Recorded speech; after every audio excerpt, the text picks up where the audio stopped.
నమస్తే అమ్మా. నమస్తే తల్లి. అమ్మా, మహిళలు పొదుపు ఎలా చేయాలమ్మా? పొదుపు ఎవరైనా చేయాలి. కానీ ఆడవాళ్ళు ప్రత్యేకంగా పొదుపు చేయాలంటే ఏం చేయాలమ్మా అసలు? ఆడవాళ్ళు అని ప్రత్యేకంగా అడిగారని ఎందుకు అంటే, హ్మ్. గృహ సామ్రాజ్యానికి మహారాణి ఇంటి ఇల్లాలు. ఇంట్లో పొదుపు ఉండాలి అంటే ఇల్లాలు చేస్తేనే ఇంట్లో పొదుపు అన్నది మనకి చాలా ఒక వస్తువుగా, ఒక పద్ధతిగా కనపడుతుంది. హ్మ్. ఎంత తెచ్చి ఇంట్లో పెట్టినా అంటే ఒక ఆదర్శప్రాయమైన కుటుంబం అని మనం దృష్టిలో కనుక పెట్టుకున్నట్టయితే హ్మ్. ఆడవాళ్ళు ఇల్లు మేనేజ్ చేస్తారు, అవును. మగవాళ్ళు డబ్బు సంపాదించి తెస్తారు. ఇద్దరూ సంపాదించే గృహాలు మళ్ళీ వేరేగా ఉంటాయి. హ్మ్. అలాంటి సందర్భాల్లో ఎక్కడైనా సరే ఇంకా మనలో పూర్తిగా మార్పు రాలేదమ్మా. ఆడవాళ్ళు ఉద్యోగాలు చేసినా ఇంటి వ్యవహారం అంతా ఆడవాళ్ళ చేతుల్లోనే ఉంటుంది హ్మ్. చాలా వరకు. అవునమ్మా. ఏదో కొద్ది సహాయం చేస్తారేమో కానీ హ్మ్. పూర్తిగా వీళ్ళ పెత్తనం కిందే ఉంటుంది. హ్మ్. అందువల్ల పొదుపు చేయడం అనేది కూడా వీళ్ళ అదుపులోనే ఉంటుంది అని మనం అర్థం చేసుకోవాలి. పొదుపు అనగానే చాలామంది దృష్టిలో లోభిత్వం అనుకుంటారు. హ్మ్. లోభిగా ఉండడానికి పొదుపుకి చాలా తేడా ఉంది. ఓకే. ఒక్క వస్తువు కూడా పాడు చేయకుండా ఉపయోగించటం అనేది పొదుపు అయితే, హ్మ్. నాకు అవసరమైతే కూడా నేను కడుపు కట్టుకుని ఆదా చేసేది లోభిత్వం. ఓకే. నా దగ్గర ఉన్నా కానీ ఇతరులకు ఇవ్వడానికి రేపో ఎల్లుండో అవసరం అవుతుందో అనుకుని దాచిపెట్టుకోవడం లోభిత్వం. హ్మ్. వృధా చేయకుండా ఉన్నది నలుగురిలోనూ పంచుకుంటూ ఉన్నదాన్ని ఎక్కువగా అత్యధికంగా ఎట్లా వినియోగించుకోవాలో తెలిసి ఉపయోగించటం పొదుపు. ఓకే. ఈ పొదుపు అన్నది ఒక్క డబ్బు విషయంలోనే కాదండి, డబ్బే అనుకుంటాం మనం. అవును. ధనం అంటే డబ్బు మాత్రమే కాదు. హ్మ్. ధనం అగ్నిర్ధనం వాయుర్ధనం ఇంద్రో ధనం వసు.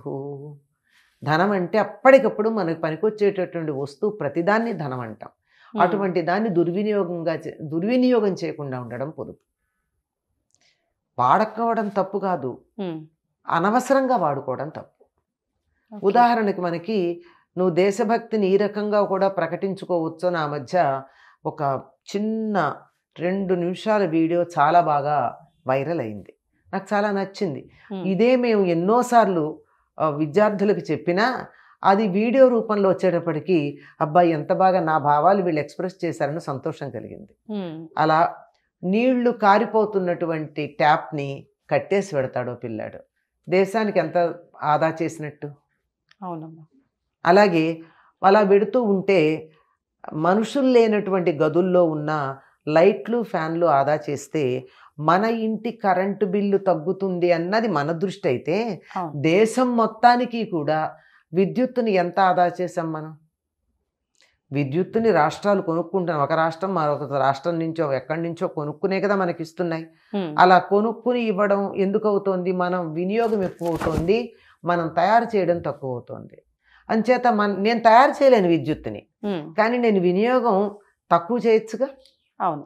నన్ను ఉపయోగించుకోవద్దంటల్లా. నేనున్నంతసేపు లైట్ వేసుకోవచ్చు, నేనున్నంతసేపు ఫ్యాన్ వేసుకోవచ్చు. హ్మ్. కానీ ఎవ్వరూ లేని చోట్ల ఫ్యాన్లు లైట్లు వేయడం అన్నది కరెక్ట్. నాకు కరెంటు బిల్లు పెరగడంతో పాటు దేశానికి ఉత్పత్తి చేసేటటువంటి విద్యుత్తుని దుర్వినియోగం చేయడం అవుతుంది. అసలు పొదుపు ఎందుకు చేయాలన్న దానికి హ్మ్. ఒకటి మౌలిక సూత్రం చెప్తాను. ఓకే అమ్మా. దేన్నైనా మనం తయారు చేయగలమా? తయారు చేయలేనటువంటి మన కోసం ఎవరో తయారు చేసి ఇచ్చినటువంటి దాన్ని పాడు చేసే అధికారం ఉందా? లేదమ్మా. ఉదాహరణకి హ్మ్. చాలామంది ఇళ్లల్లో తిన్నదానికన్నా చెత్త కుండీలో ఎక్కువ ఉంటుంది ఆహారం. అవునమ్మా. ఒక్క మెతుకు మీరు తయారు చేయగలరా? లేదు.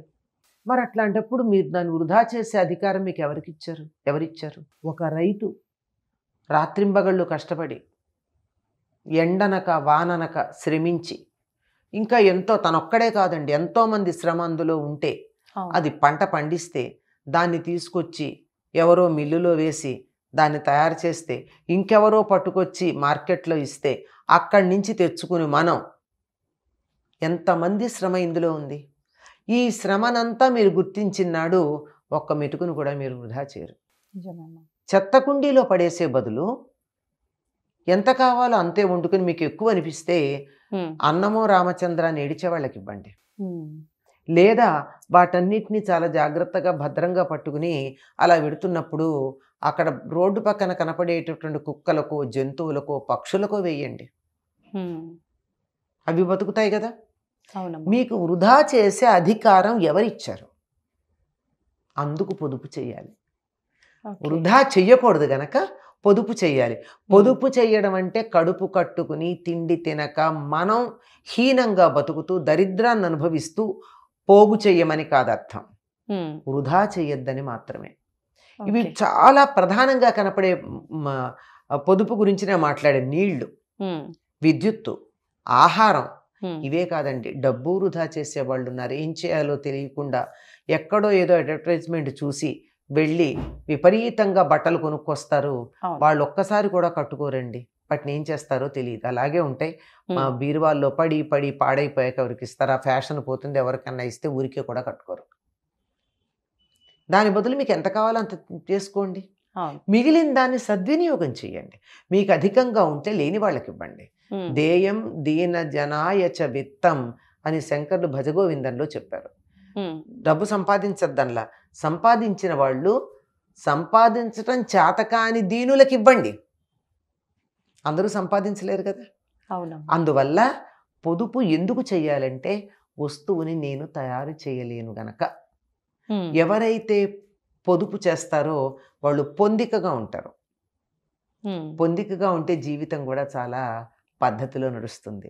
ఎందుకు ఉంటాయంటే మనకి ఎన్ని బట్టలు కొనుక్కోవాలో తెలియదు, ఎన్నో ఉంటాయి.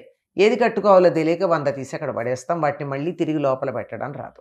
అవును. అలాగే అక్కర్లేని వస్తువులు బోర్డు కొని వంటింట్లో పెట్టేస్తూ ఉంటాం. ముఖ్యంగా కొత్త గ్యాడ్జెట్ ఒకటి మార్కెట్లోకి వచ్చిందంటే వెంటనే కొని తెచ్చేస్తూ ఉంటారు. అవసరమా? లేదమ్మా. ఉపయోగం ఉండి నువ్వు నిత్యం వాడతానంటే 100 కొనుక్కో.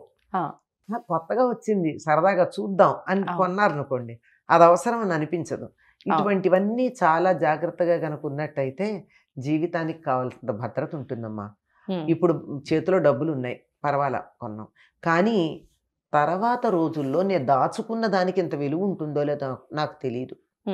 నాకంటే ఎవరికైనా సరే ఒకప్పుడు లక్షాధికారి అంటే అబ్బో అని చూసేవాళ్ళం.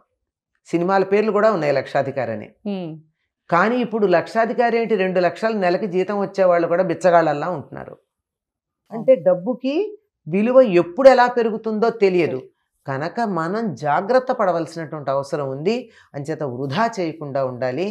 వృధా చేయకుండా ఉండడం వల్ల వ్యక్తి తన జీవితంలో చాలా ఆర్గనైజ్డ్గా ఉండడమే కాకుండా కుటుంబాన్ని చాలా జాగ్రత్తగా మెయింటైన్ చేయడమే కాక దేశ సంపదని కూడా అభివృద్ధి చేసినట్టు అవుతుంది. నేను వస్తువు తయారు చేయలేను గనక పాడు చేయకుండా సహకరిస్తా. అది అందుకని వృధా చేయకూడదు. పిల్లలకి నేర్పించండి. వాళ్ళకి అడగకుండా ఇవ్వడాలు మానేయండి. 1-2 సార్లు అడిగితే దాని విలువ తెలుస్తుంది వాళ్ళకి, వస్తువుకి. అంచేత తెలిసేటట్టుగా చేసి ఇవ్వండి. అన్నీ ఇవ్వండి, తెలిసేటట్టుగా చేసి ఇవ్వండి. అడగకుండా ఇవ్వడం వల్ల ఎంత వృధా చేస్తున్నారో ఈనాటి చిన్నపిల్లలు తెలుసు. మరి అది చేయడానికి తల్లిదండ్రుల ప్రోత్సాహమే కారణం కనుక మనం అక్కడ జాగ్రత్త పడితే పిల్లలు కూడా జీవితంలో ముందు బాగుంటారు. చాలా చక్కగా వివరించారమ్మా. ధన్యవాదాలు. నమస్తే.